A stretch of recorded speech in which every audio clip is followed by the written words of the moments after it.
So adjustment of posture is one of the first things that we do. Move up a little bit to the edge of the chair. Ground yourself, feet on the floor, hands on the knees. And then we'll just do inhalation, simple inhalation, exhalation. Turn your palms out, resting on the knees. And then just inhale, and as you inhale, bring them up. Start looking up. Inhale, inhale, start looking up. Smile. Open up the arms. And start exhaling.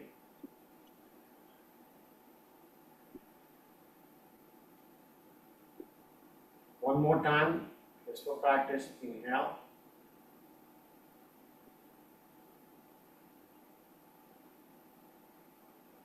Open up the arms. And exhale.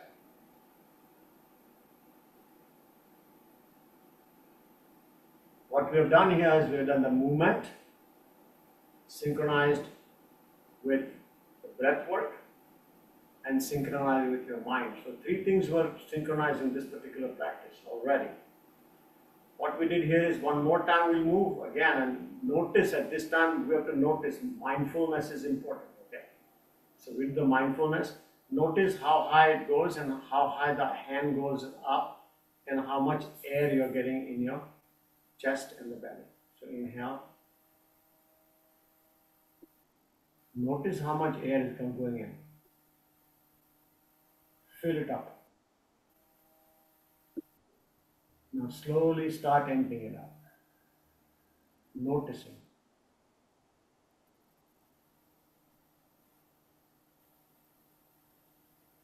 One more time.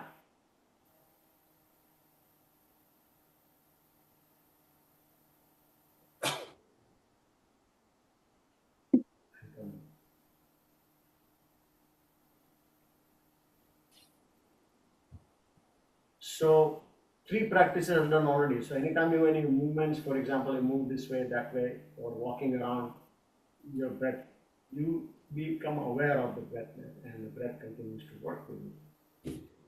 Breath is considered as an engine. Because oxygen is required for maintaining all our energy and everything else. And if you have enough amount of oxygen, the sugar that we take creates a lot of energy. For example, 36 units of energy units, or ATPs, 36 units. But supposing we don't have enough air, it gets down to like 2 units or 4 units, something like that. So there's a lot more energy that you create when you start doing it. Breath is also like, we also call that as a co-pilot. The pilot has the way, we know where we're going to go. Now, why do we breathe? We breathe because we need the air to go to the oxygen to the various tissues. The tissues get functioning, they metabolize the sugar, and energy is created in the functioning of all cells, brain, heart, kidney, liver, all that happens. It's magic. And so it continues the process. It's much more like if you have a fire and there's no air, suppose you cover the fire up, there's logs, fire logs, for example. It needs air in order to get the fire, otherwise it will be all smoky. Same thing happens, our body can get smoky from inside. We call it something else in medical terms, what that smoke stuff is. But one of the main reasons why this is important. Then we'll go more into details later. But let's go to one more concept and then we'll start practicing from that angle. Another concept we have is our breath. This is a breath laboratory.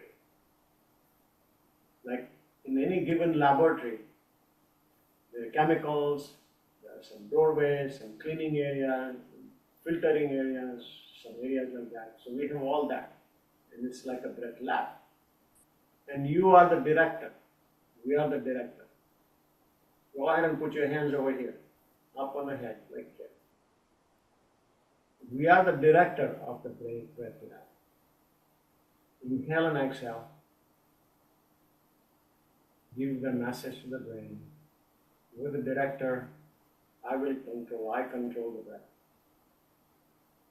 Now, why is that important? You can take your hands out. When we go to sleep, we continue to breathe, right? Now, who is directing that show? That's automatic. Instead of automatic, we were so sophisticated in medical world that we wanted to change the term. Automatic is too simple, so they make the word autonomic. Medicine is very funny because, well, why do they make complicated? It's automatic. They say autonomic nervous system. And they made it autonomic. So these are two, sympathetic and parasympathetic. They made two systems. And they say, this is, then they handed over to this guy here, the lower part of the brain.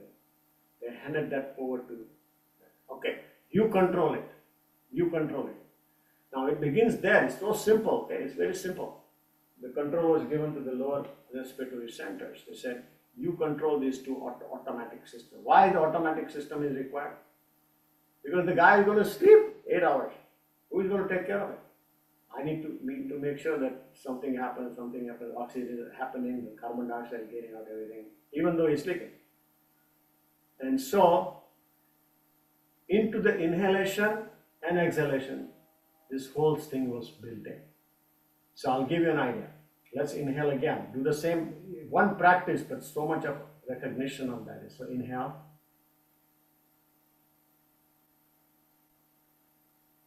Exhale. Now as you inhale, imagine the fireworks, okay? If you go to a fireworks, the fireworks, you light up the fire, and then this thing goes up in the sky. And then what happens? Beautiful, twinkle, twinkle, twinkle, the blue, the red lights, and they're all like stars. They come out yellow and all. Isn't that beautiful? Well, that's what you're doing. When we inhale, we have the intention to create, say, I want to really create energy. So intention is important, what you want to do with it. Okay, why are you here? Why are you in the breath class? Why do you want to even worry about this? It goes on anyway. A lot of people tell me that. It will go on anyway, doctor. Why should I worry about it? Till I really get in trouble. Instead, the idea is, when you have the fireworks going on, you want to make sure that it's all packed up nicely and ready to go up. So what we do here is put your hand in the lower dantian or lowermost chakra, whatever that is. Put your hand there and just inhale and exhale one time. And here's where we're going to put that, light it up, okay? Light up the fire. And then when you inhale, as you inhale, oxygen is going in and heart is pumping faster. Go ahead, inhale. Heart is pumping faster. Oxygen is going to the tissues. Awareness increases. Sympathetic system is working. And all of a sudden, boom! Exhale. Just like the fireworks, comes down so nicely. But the beauty part is the firework. When you look at the firework, you feel so relaxed. So sympathetic system. Open your mouth and go breathe. Parasympathetic system. The parasympathetic system is P for peace. That's how I remembered it when I was studying. Inhale and exhale again.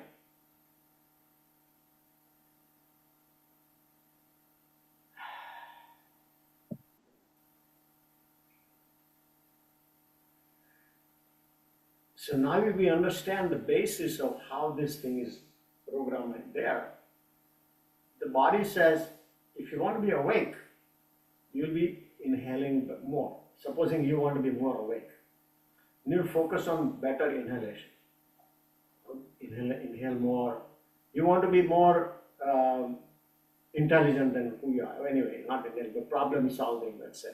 Or you want to address some issues that are going on in your mental activity, cognitive capabilities, all that. You want to do all that. Your brain has to be aware and working, constantly, the left brain.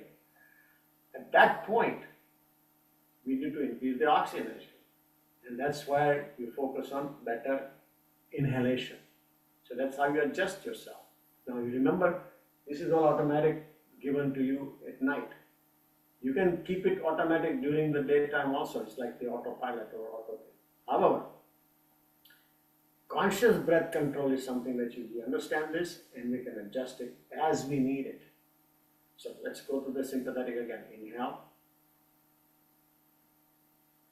Supposing you want to relax, go to bed, go to sleep, relax, and get your blood pressure down, get your blood sugar down. You will focus on the exhalation more. In fact, you can time it, now you can control it. You can do it faster. Let's do this. Fast and then slow. Fast inhale, slow exhalation. Inhale fast, slow. You're achieving both. You're becoming aware, awake, alert, all that, and relaxing. So you have that. So this is adjusted, and we call it conscious breath control. So whenever we do all these practices, various practices, we'll be introducing and talk about that. What do we intend to do? So one breath practice doesn't address it all, right? So that's an important point. How you come in with okay. So next point I want to make sure is that we understand is that before any breath practice ever, this thing is important. We have been given as a breath lab is up here. There's a director here. You are the director here. So let's massage the director a little bit. Let's pamper him. Just gently inhale and exhale. Love your head, love your brain, love yourself. It's very helpful. Extremely helpful to pamper yourself. Because, it's doing a lot of work all the time. This is time to pamper it. So inhale and exhale and just gently do that. I do a fun part of it with children. I have them put a knuckle. Make a knuckle and tap with the knuckle. And I'll tell them, you guys are all knuckleheads. Not really true, but by the same token, it helps. Okay, so having done that, now the gateway. Gateway meant two nostrils.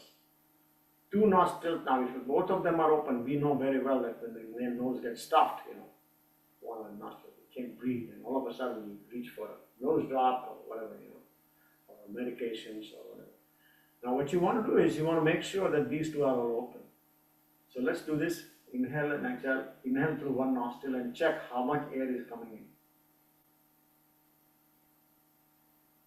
Inhale and exhale through one nostril. Check the amount of air. Now inhale through the other nostril and check the amount of air. If you want to check that other one again, check it again so that we have a complete idea about which is.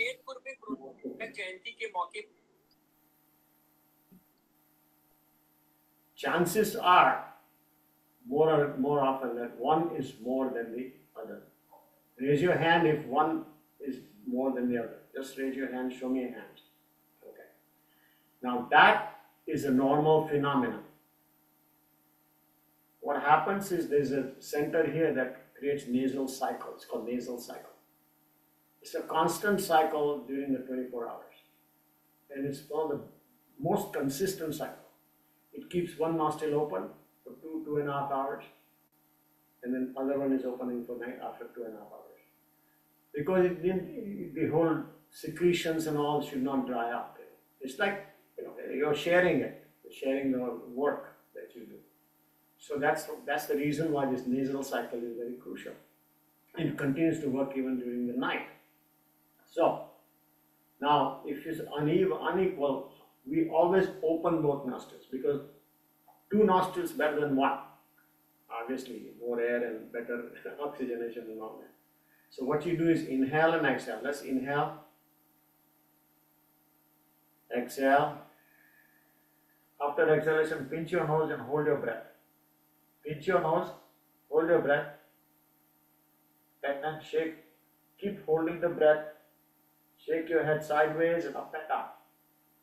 keep holding till you have to breathe. And then open up.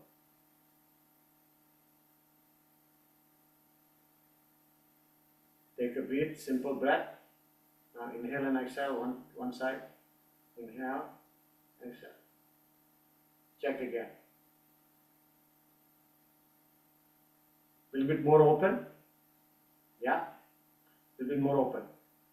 That happens because of gas nitric oxide that's created inside, and we have both are open. Now, if you have to repeat that, you can repeat it. But now both are open.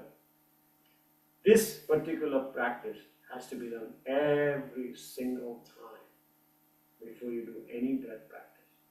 Have both of them open. You'll ask me, you say, well, you told me the nasal cycle will work. Yes, it will, but it's at least open for 2 hours or a couple of hours. 2.5 hours, you're fooling the brain. Say, oh, wait, let me have the extra air. So opening the nasal passages is very crucial. And therefore, now we are ready for doing a lot more of work. I'm just going to refer to one particular aspect before I end this here. And I just want to share with you one aspect of it, what we did here. What we did here, open up like this. Why we did that? When you raise your arm like that, the collarbones move out of the ribs. Then when you throw the arms out, the back, scapula or the shoulder blades, they move out. When these things move out, the chest cavity is ready to expand. So that's why inhaling, putting the arms out, and then you lift up the head, the airway gets straightened out. Just much like the doctor who put the breathing machine and put tube inside, they elevate like that, so make it very short. And then smile. Let's do the smile part. Just keep your face very straight. Inhale and exhale. Now smile, big smile, and inhale. You're getting more air? More air when you smile, right? Why? Keep smiling. Why? Because there are two muscles here. This muscle is called Elvis Presley muscle. They open up this nasal passage when you smile. So let's do that one more time and check. Inhale. If you frown and inhale and exhale, you'll see the amount of air is much less. It's opposite of that. So keep smiling, getting extra air, keep the two nostrils open, and practice that consistently, and it will be very helpful. So